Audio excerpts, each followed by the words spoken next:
Hey, Scarred Not Silent. This is Rodney G. Thank you for being with me. Got another late edition for you. I hope you all had a great Thanksgiving and you had time to reflect with your family, friends, and some of you may have been by yourself this past Thanksgiving, and I hope you still found some thankfulness even when you're by yourself. Well, we're going to go ahead and continue today with the just going through the process. As you know, right now in our journey, we're talking about the COVID, way in the COVID. I used to love when I speak to my mom, she always said, um, we don't want to get the COVID. It always made me crack up. We're trying to avoid the COVID, or sometimes such and such got the COVID. Crack up when she said that, the COVID. But I guess that's how many of us would kind of see COVID as like the ultimate villain, if you would. You know, my best friend's daughter would call it the sickness. I believe it was. You get the sickness.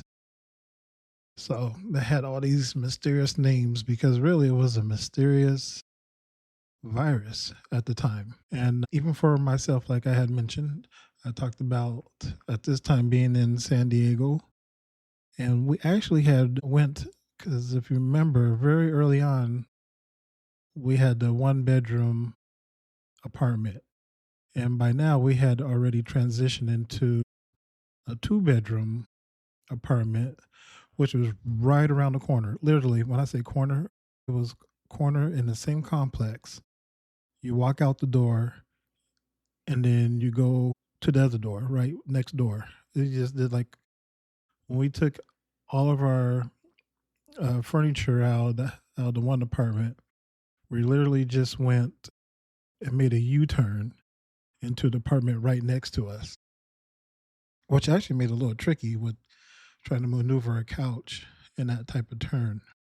But we figured it out. So it was more space. Don had his room at that point. Obviously, we had our room, and then it was even a space for my wife to make an office. And by then, I was able to actually work out in the room, and that's when everybody, when all the fitness stuff came out, I could see sometimes the neighbors would get the Peloton bikes hauled in, which that's not how I was rolling at the time. But I did get a kettlebell, and here's the thing: that's when everybody was getting a kettlebell, and the kettlebells were really expensive because everybody was getting all the equipment just to work out in their home. So if you could get a hold of a kettlebell, it was expensive. But I got that, and I got some straps, some awesome straps actually. And I decided if I'm going to be in here, I'm going to start working out.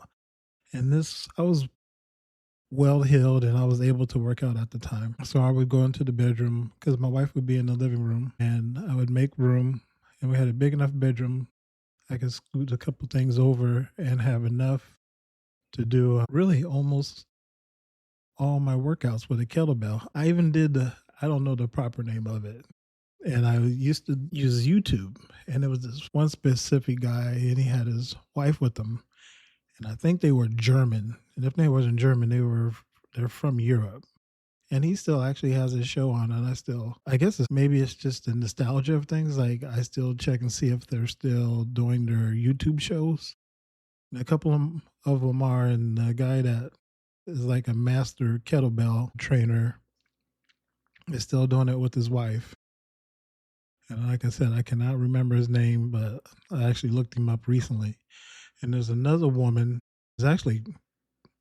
There was another couple who were from the United States, and they actually had their baby and everything through this whole time, and he was able to see the process on the video. And then there's another lady who she has an accent as well, and she looked like she could be a cross trainer. And I used to work out with him. And there's so many other ones, but those are the ones that I actually noticed that were still going. And I would have my kettlebell, and I would do this one exercise where you would thrust it up with one hand and then let the kettlebell fly in midair and grab it with the other hand and continue, where you flip it with the one hand. You won't flip it, but you release it in the air again and catch it with the opposite hand. So you go right, left, and catch it while it was in the air. This one I always kind of worried about because if I never dropped it, I never fling this thing. That thing would have looked like a cannonball going through this apartment wall if I was to release this. This was a 35-pound kettlebell that I was working with, and I had to make it happen because I didn't have any other kettlebell. That was the one I decided to get, was a 35-pound one. And this was after years and years of not even working out, and even before the transplant, not working out really.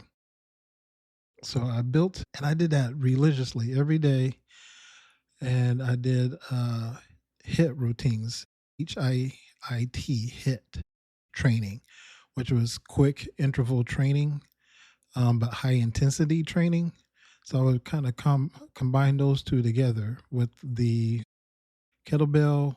I would do the band work for like my power workouts in place of free weights, and then I would do the routine to get my cardio, also to help burn some fat. And I actually was putting on some muscle mass and really looking good, probably like the best I had looked for many years, because I was just realized, well, you didn't have nothing else to do with COVID except either you eat. Some people had sex.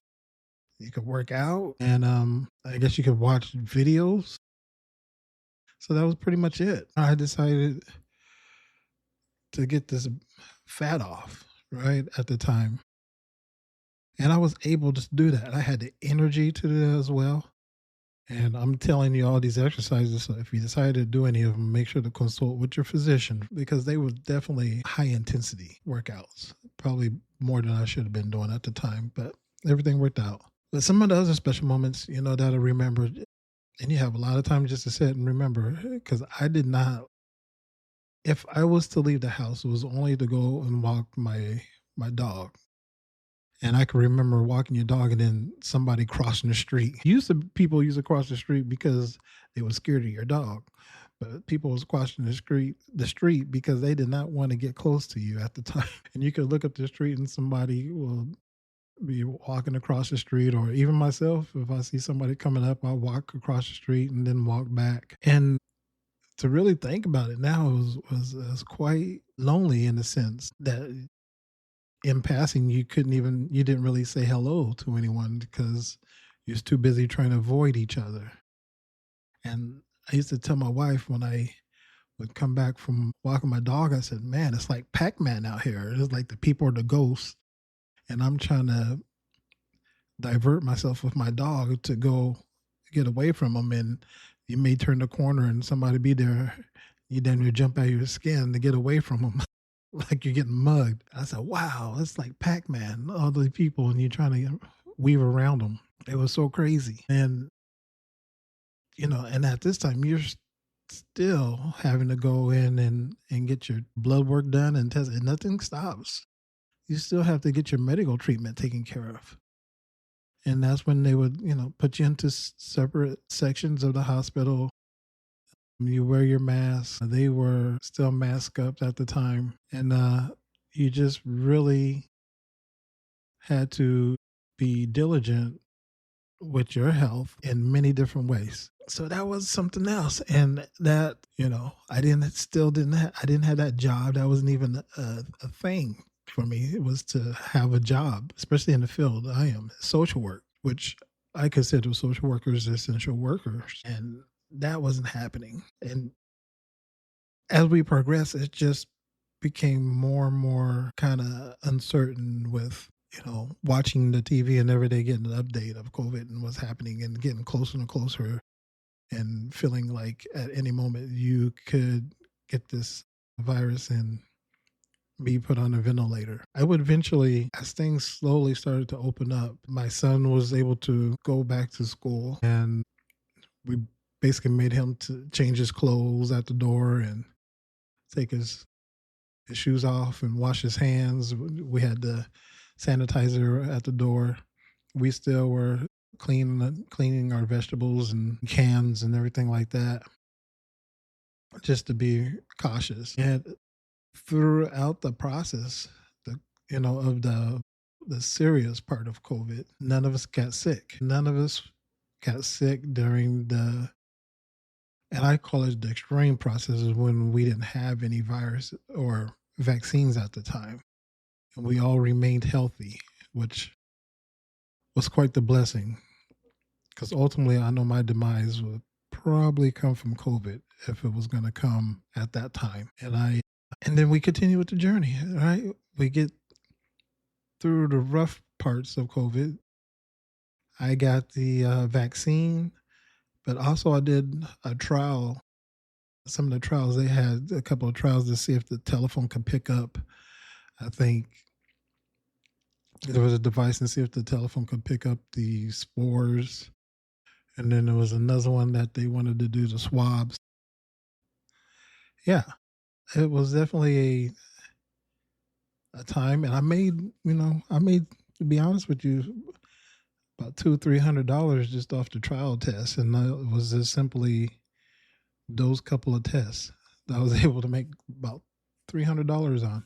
And it was gift cards like to Amazon, but nonetheless, I was like, if I'm already here, so you might as well use me, because I was getting in San Diego, we was able to get like, I think it was like the test as you want them, and then the testing station was down the street, so we could hop in the car and you pull in and they have their protection on and they stick that Q-tip up your nose so hard. I always think about how the Egyptians would mummify people and they would always take the brain out through the nose with the hook. And I said, man, that's what it feels like when they hit you right up in there and make your eyes twitch and your eyes water. I said, they're taking your brain out like the Egyptians. So yeah, went through that process and caught a couple of dollars on the way there on my testing. So I said, use me as your guinea pig if I'm going to get a little money out. So that was pretty much it with, the worst parts of COVID. But I still had no job after the full process. I still had no job. Uh, I was just financially still in the worst shape that I had been before. And at some point, I finally get sick and I end up in the hospital. And I'll talk about that on the next episode of being in the hospital during which was still COVID. All right. Well, thank you. Like I said, it was a little late. My energy was a little lower. I'm probably still suffering the effect of tryptophan from the turkey I was eating. I put the damage on that 21-pounder turkey there. And I'm still eating. I was doing turkey sandwiches tonight for myself. And I think we're winding down on the turkey. I think that old 21 pounds just about gone out of the fridge. So I'll be back to cold cuts. All right. Y'all have a great night or good morning. And if you're listening to me then, if you wake up, you have a purpose. Bye.